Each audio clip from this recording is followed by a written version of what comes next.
اللهم صل وسلم على سيدنا وحبيبنا وشفيعنا ومولانا محمد وعلى آله وأصحابه من جميع المسلمين.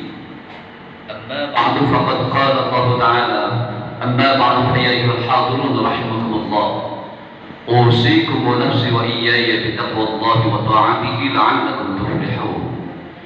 يا أيها الذين آمنوا اتقوا الله حق تقاته ولا تموتن إلا وأنتم مسلمون. يقول الله تعالى في كتابه الكريم: أعوذ بالله من الشيطان الرجيم، وسارعوا إلى مغفرة من ربكم وجنة عرضها السماوات والأرض أعدت للمتقين. وقال الله تعالى أيضا في آية أخرى: إنما السبيل على الذين يظلمون الناس ويبغون في الأرض بغير الحق أولئك لهم عذاب أليم. صدق الله العظيم وصدق رسوله النبي الحبيب الكريم، ونحن على ذلك من الشاهدين الشاكرين والعابدون المخلصين والحمد لله رب العالمين. Ma'asyiral muslimin, sedang salat Jumat yang dimuliakan Allah Subhanahu wa taala. Dalam duduk sungguhnya kita dan rasa syukur kita, mari bersama kita tingkatkan kualitas keimanan kita dan ketakwaan kita dengan terus menambah frekuensi ibadah kita kepada Allah, agar kiranya tidak bergeser sedikit pun keimanan dan ketakwaan kita yang menyebabkan terjerumusnya kita ke dalam api neraka Allah. Salawat dan salam semoga tetap tercurah ke harian junjungan kita baginda Nabi besar Muhammad sallallahu alaihi wasallam beserta para keluarganya, para sahabatnya, dan insyaallah kepada kita semua sebagai pengikutnya. Amin ya mujibas sa'ilin. Masih dalam suasana Hari Raya Idul Fitri, perkenankan saya atas nama pribadi menyampaikan ucapan taqabbalallahu minna wa minkum siyamana wa siyamakum, taqabbal ya karim minal a'idin al-fa'idin. Mohon maaf lahir dan batin. Ramadan memang telah meninggalkan kita. Kita hanya berharap kepada Allah dengan doa kita: ya Allah, sampaikan diri saya untuk bertemu dengan bulan suci Ramadan di tahun yang akan datang. Kenapa demikian? Karena memang bulan Ramadan ini bulan yang dirindukan oleh umat manusia, terutama umat Nabi Muhammad SAW. Karena kemuliaannya tidak bisa tertandingi dengan bulan-bulan yang lainnya, sampai Nabi Allah Musa SAW berharap penuh kepada Allah dengan doanya: ya Rabbi, ij'alni min ummati Muhammadin. Ya Allah, jadikan saya sebagai umat Nabi Muhammad. Karena kemuliaan bulan suci Ramadan itu, salah satu kemuliaannya adalah di dalam hadis Nabi dikatakan: idza kana awwalul lailatin min Ramadan yanzuru ilaihim birrahmah wa nazara ilaihim birrahmah la yu'adzibu ba'dan abada. Apabila datang malam pertama bulan suci Ramadan, Allah memandang umat Nabi Muhammad itu dengan kasih sayangnya. Wa nazara ilaihim birrahmah la yu'adzibu ba'dan abada. Dan ketika Allah memandang umat Nabi Muhammad dengan kasih sayangnya, maka tidak akan ada azab bagi umat Nabi Muhammad selamanya, sepanjang Allah memberikan kasih sayang kepada kita. Oleh karenanya, ketika Ramadan berlalu dari kita, harusnya ada yang membekas.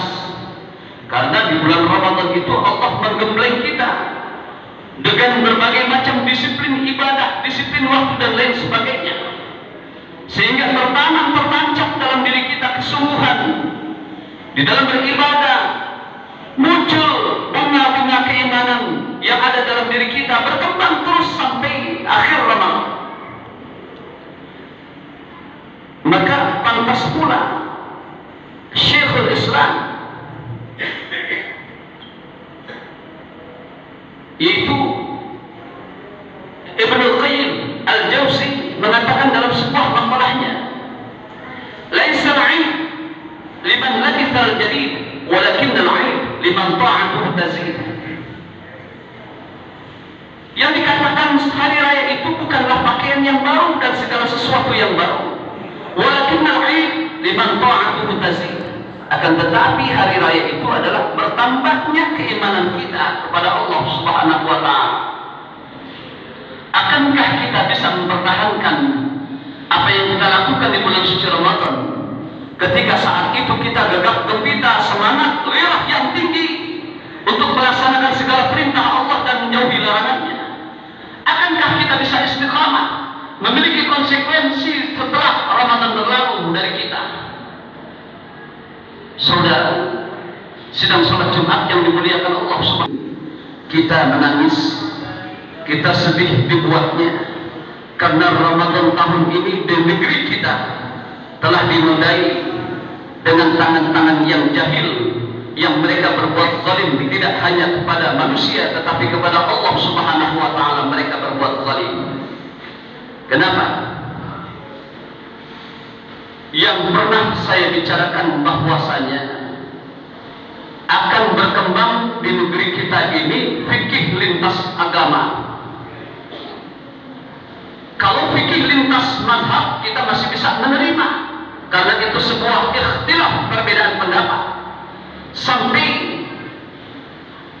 dikatakan dalam sebuah makalah al-ikhtilaful ulama rahmatan, perbedaan di kalangan ulama itu adalah rahmat bagi kita. Ada orang sholat subuh pakai kunut dengan tidak pakai kunut tidak bermasalah, karena keduanya memegang prinsip, memiliki dalil-dalil yang kuat. Ada orang sholat Jumat satu kali azan dengan dua kali azan tidak bermasalah, karena dua-duanya punya prinsip. Ada orang sholat tarawih 23 rakaat dengan 11 rakaat pun tidak masalah. Kenapa? Dua-duanya punya prinsip dan dua-duanya punya pegangan yang kuat di dalam dalil-dalilnya. Tapi kalau sudah berbicara fikih lintas agama, apalagi sekarang berkembang, dirubah lagi. Kelihatannya ekstrim kalau fikih lintas agama kita jadikan fikih Bhinneka Tunggal Ika. Apa maksudnya fikih lintas agama? Fikih lintas agama itu nanti akan terulang, di mana negosiasi 5 pemuka kafir Quraisy itu mengajak Nabi Muhammad untuk sama-sama beribadah dalam bersama-sama ibadahnya. Maka turunnya Al-Quran surah Al-Kafirun itu menangkis daripada tawaran 5 pemuka kafir Quraisy kepada Nabi Muhammad yang mengajak untuk ibadah bersama. Nabi diajakin, ya Muhammad, kalau engkau ingin tenang hidupmu, tidak terancam untuk dibunuh, engkau bebas berdakwah kemana saja. Maka kita buat kesepakatan. Kesepakatan yang pertama, tahun ini kami melakukan ibadah, maka engkau harus mengikuti apapun yang kami lakukan dalam ibadah kami beserta umatmu. Nanti di tahun yang akan datang, ketika engkau beribadah dengan caramu, kami semua orang-orang kafir Quraisy akan juga ikut denganmu bagaimana beribadah caramu. Sekarang terjadilah ada orang Islam beribadah di tempat-tempat ibadah non-muslim. Bukan dilarang, bukan. Kalau memang itu berbicara tentang toleransi, toleransi dalam muamalah, bukan dalam ibadah. Kita sudah cukup toleransi. Islam mengajarkan toleransi dari awal. Semenjak Islam itu lahir, diajarkan dengan bahasa tasawuf. Kita baca Al-Quran, salat, baca salawat, berceramah di tempat-tempat ibadah non-muslim. Apakah kita kekurangan tempat-tempat ibadah? Padahal kalau kita melihat dengan kacamata batin kita, bahkan secara fisik kacamata kita melihat betapa kita menangis kalau kita melihat masjid-masjid dan musola-musola kita yang mereka itu kangen dan rindu akan jamaahnya. Islam pandai dengan seremonial doa. Berlomba-lomba membangun masjid begitu indah dan megah. Konstruksi yang begitu kuat, lighting yang begitu indah, interior yang begitu indah pula dibangun masjid-masjid dan musola. Tapi apa yang terjadi? Mereka tidak bisa memenuhi, memakmurkan masjid dan musola itu. Mereka lebih asyik dengan kehidupan dunianya. Tapi kan lebih miris lagi ketika masjid kosong, musola kosong, tanggung jawab kita sebagai umat Islam untuk memakmurkannya. Malah kita memakmurkan tempat-tempat ibadah yang lain. Ini saudara. Lalu apa yang dibuat cacatnya tahun ini? Kita punya masjid yang begitu besar, yang besarnya se-Asia. Tapi kenyataannya pelaksanaan Idul Fitri tahun ini ditutup. Sementara di depannya dibuka. Mereka mengadakan kebaktian dibuka. Yang lebih prihatinnya justru di hari kemudian masjid kita yang besar itu, yang mulia itu dipakai untuk bernyanyi ala seriosa, diiringi dengan musik di dalam masjid. Buya Hamka itu sangat keras dengan musik. Tidak ada celah syiar di dalam musik, tidak ada, kata Buya Hamka. Tapi kita ini sekarang akan mencampur keadukan antara yang hak dengan yang batil. Tanpa terasa kita sudah berbuat zalim kepada Allah Subhanahu wa ta'ala. Sesungguhnya dosa itu atas orang-orang yang berbuat zalim kepada manusia dan mereka yang melampaui batas di muka bumi ini tanpa hak. Ulaika lahum adzabun alim. Sungguh mereka itu akan mendapatkan azab yang sangat pedih, saudara. Ingat, kita harus bisa mengimbangi mana akidah, mana syariat, mana tariqat. Islam itu ada 3 jalur dalam menempuh supaya kita bisa bertemu kepada Allah Subhanahu wa ta'ala. Yang pertama syariat, yang kedua tariqat, yang ketiga hakikat. Kalau kita bisa menjalankan 3 ini, akan menemukan satu maqam yang tertinggi yang disebut ma'rifat. Jadi di atas mimbar ini saya hanya berpesan, mengajak kepada seluruh kaum muslimin sidang sholat Jumat yang berbahagia untuk tidak bisa memisahkan 3 perkara ini. Andainya kita hanya saja syariat yang kita jalankan, tariqat tidak, syariat hakikat tidak, kita akan menjadi orang-orang yang zalim kepada Allah dan kepada manusia. Ingat, makalah Imam Malik dikatakan, "May yatasawwafa wa lam yatafaqqahu faqad nazala, wa may yatafaqqahu wa lam yatasawwafa faqad tafassaq." Orang yang belajar ilmu fikih tanpa belajar ilmu tasawuf, dia menjadi orang yang zindik. Siapa orang yang zindik? Orang muslim yang menyembunyikan kekafirannya. Ini yang bahaya. Orang muslim Islam dia tetapi menyembunyikan kekafirannya, keingkarannya kepada Allah Subhanahu wa ta'ala.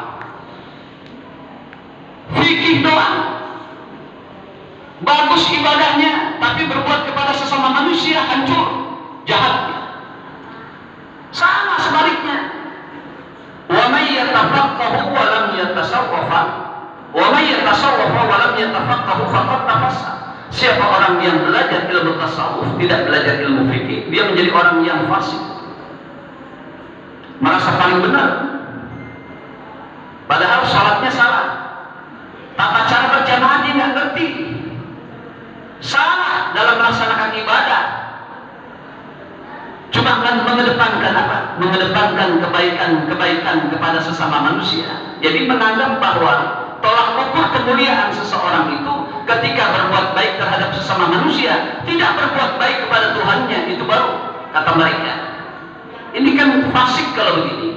Oleh karena itu, mari kita imbangi kehidupan kita ini dengan banyak ibadah antara syariat, tariqat, dan hakikat. Sekali lagi, mudah-mudahan Ramadan yang telah berlalu ini membawa manfaat yang besar buat kita dan juga menjadi satu tolak ukur di dalam keimanan kita kepada Allah Subhanahu wa ta'ala, yaitu meningkatkan ibadah kita, meningkatkan kualitas keimanan dan ketakwaan kita kepada Allah Subhanahu wa ta'ala. Wasari'u ila magfiratin min rabbikum wa jannatin 'arduha as-samawati wal ardu u'iddat lil muttaqin. Bersegeralah kita mohon ampunan kepada Allah Subhanahu wa ta'ala yang Allah telah menjadikan kita surga seluas hamparan langit dan bumi ini. Dan Allah janjikan kita bagi orang-orang yang bertakwa itu pahala yang berlipat ganda. Mudah-mudahan ini bermanfaat buat kita, wabil khusus buat diri saya pribadi. Inna ahsanal kalam wa abyana nizam karamallahu malikul alam lil jalal wal ikram. Barakallahu li wa lakum fil Qur'anil azim wa nafa'ani wa iyyakum bima fihi min al ayati wa dzikril hakim wa taqabbal minni wa minkum tilawatahu innahu huwas samiul alim. Aqulu qawli hadha wa astaghfirullahal azim li wa lakum wa lisairil muslimin wal muslimat wal mu'minin والمؤمنات فاستغفره إنه هو الغفور الرحيم.